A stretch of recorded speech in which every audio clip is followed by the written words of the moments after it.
So what we've got here is I bought 5 houses on 5 acres 3 years ago. And I do a lot of package deals now as we've grown and needed to expand and buy bigger properties. I look for properties where there's multiple homes on there to do multiple deals that can last for a few years. So I'm going to turn the camera around and give you a walkthrough on one of the 5 houses that we're doing a full remodel on. So these are right across the street from the beach.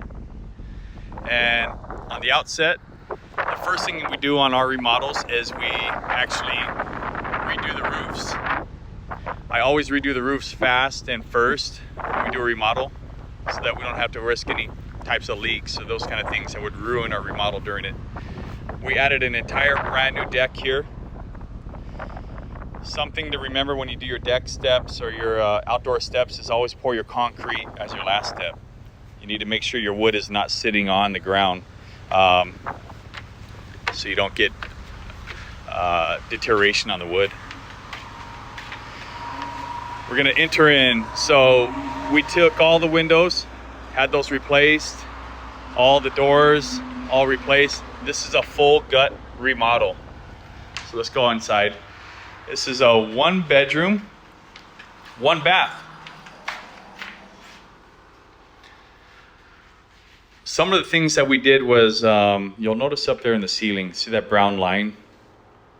This is where the original wall was for this family room that we were in. However, when we were in here and standing in the family room, it felt very small. The back room over here is the bedroom, and this was very large. The bedroom was actually larger than the family room. So we decided to knock the wall out. Make sure before you knock any walls out that you understand the structure of the home. This home we were able to knock it all the way out because it didn't matter. The beams were running across the entire house and so supported by the walls of the house. We went ahead and built a new wall for the bedroom, and it's still a roomy 1 bedroom. Some of the cool things that we do is when you've got nice views of a home and you're doing the remodel, you should be building it around those views if that is an incentive of your house, right, for sale or living in it. So this one, the idea is that we can sit here on the couch, and after we trim out all those hedges, we'll have this amazing, beautiful ocean view all the way throughout the day. The sun actually rises up here right in front of the house, right over the ocean, so it's beautiful. We knocked out quite a bit of walls, so you can see, because that's what all these lines are up here. All these lines were walls that were in before, and we knocked them all out. There was a wall just right here closing this area off. We knocked that out, and we gutted the entire kitchen. Cabinets, flooring, everything is gone. This was a home that was built back in the 40s and 50s. So there's gonna be a lot of old wood in here. The wood is sturdy, but another thing that you wanna do if you're dealing with a house that's very, very old is make sure once you've gutted it all the way down to the plywood, if you're gonna keep the plywood in here, I'm gonna go ahead and seal this plywood with a paint, like an enamel paint. And what that does is block any type of old odors. If you imagine over the last 50, 60 years, people might have spilled juice, might have spilled something, and that soaked down into the wood. So sometimes houses have a bad smell, and it's usually because something would seeped into the flooring of some sort. And so if you're not gonna replace the plywood, just paint it, seal it, coat it, and then you lay your new flooring down after that, and it'll smell nice and good. So this is 1 bedroom, 1 bath, fully gutted. Let me take you through. Talk about the numbers on this. Yeah, let me take you through the numbers here real quick. So what we did was we bought this property for $2.1 million, 5 houses on 5 acres. So that is roughly a little over 400 something thousand per house, right? We split up the whole property into 11 lots. So we're gonna build 3 more houses. There'll be a total of 8. and then we'll have an additional 3 lots that are more like ag land and some little more residential land. So this property right here, at let's say 4.25 was our cost for it. Renovations is $30,000, and their after value cost, or after value of the property, once we're done, will be $850,000. Now we're doing that across all of these houses. And some of the other houses have larger lots, and they'll have a larger value. The overall value, once we're done with this whole project, will be about $9 million. Bought at 2.1 with another possibly $1 million invested. So it's an amazing deal. Great margins, right? That's what you want to look for when you're buying property. Is you have to know what the value is going to be after you improve it, and so you can work on your purchase price, and so you know what a good deal is. So there's great margins, and even though the houses are small, for those of you that are in Arizona, or you're in Utah, or you're in Vegas, the houses don't really look like this, but this is what it is in Hawaii. These are the numbers. So very important to know your numbers wherever you are at. And another cool thing is structure of a deal. Just because you're buying it for cheap doesn't mean it's actually a great deal. The structure of the deal sometimes is more important. You may be able to have a chance to buy a house at a very cheap price, but you don't have the money to do it, right? So then you lose out on the deal. If you don't have the money, then you need to look at how are you going to structure the deal to still be able to buy it.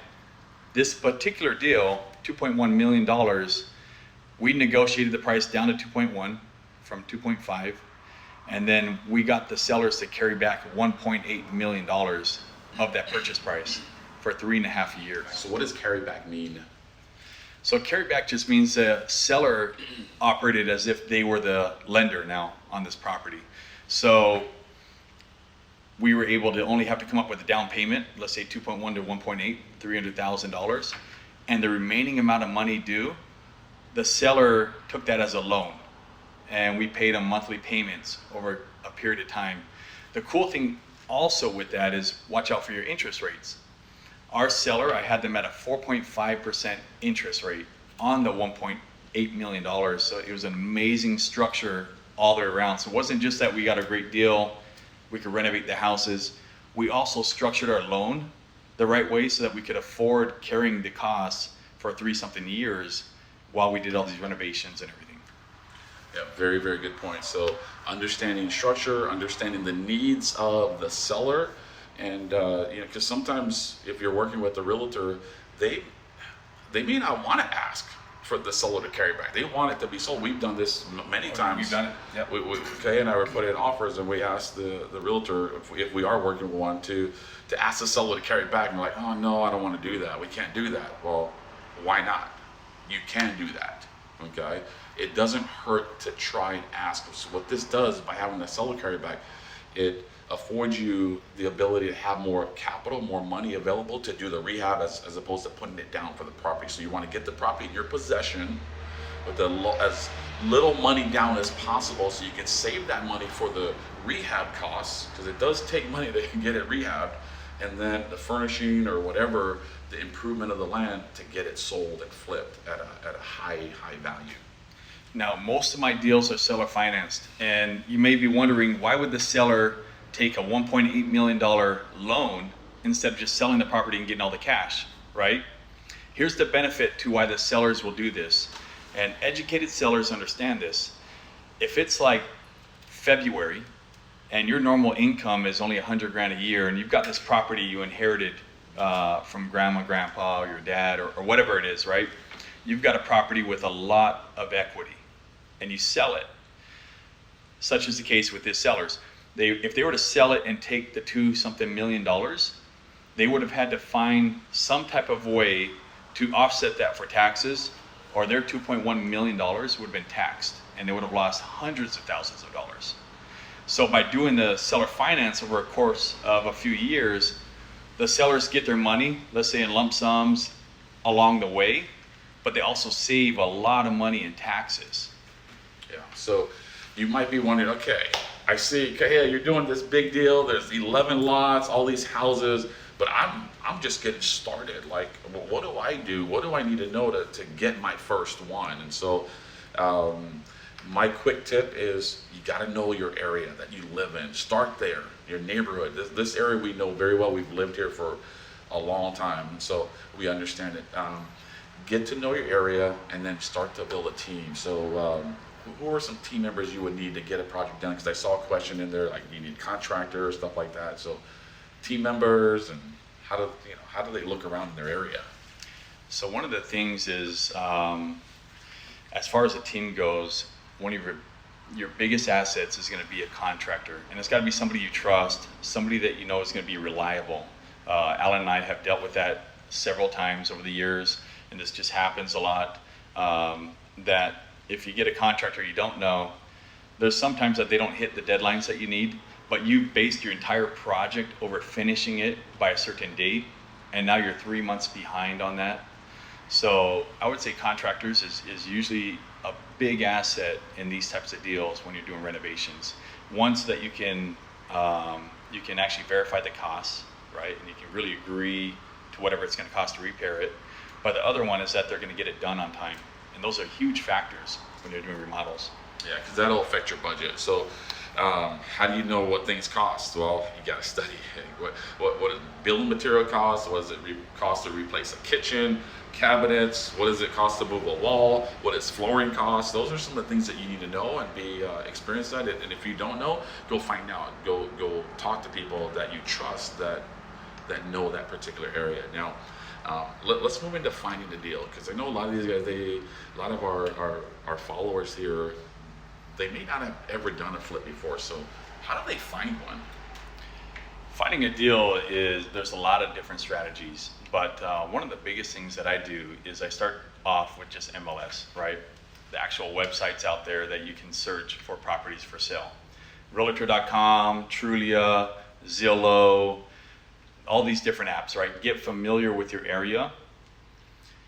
Once I've gotten very familiar with my area, maybe the listings on there don't matter, right? Because they're a little bit too high priced, or they're not really the deal per se. But usually I'm then talking to realtors and I'm putting my name out there with all these different realtors representing houses in that neighborhood and letting them know I'm ready for a deal and I'm looking for a rehab. I still do that even today. I still do that with realtors. I put my name out there and I tell them, hey, we've got some cash, we're looking to invest, but I'm looking for something decent as far as the numbers go, and I don't mind anything that's ugly. I love an ugly house. That's usually where you have good margins. So thank you guys. Thank you, Kahea, for being with us. Yep. Aloha, everybody. Appreciate it, guys. Take care. God bless. Aloha.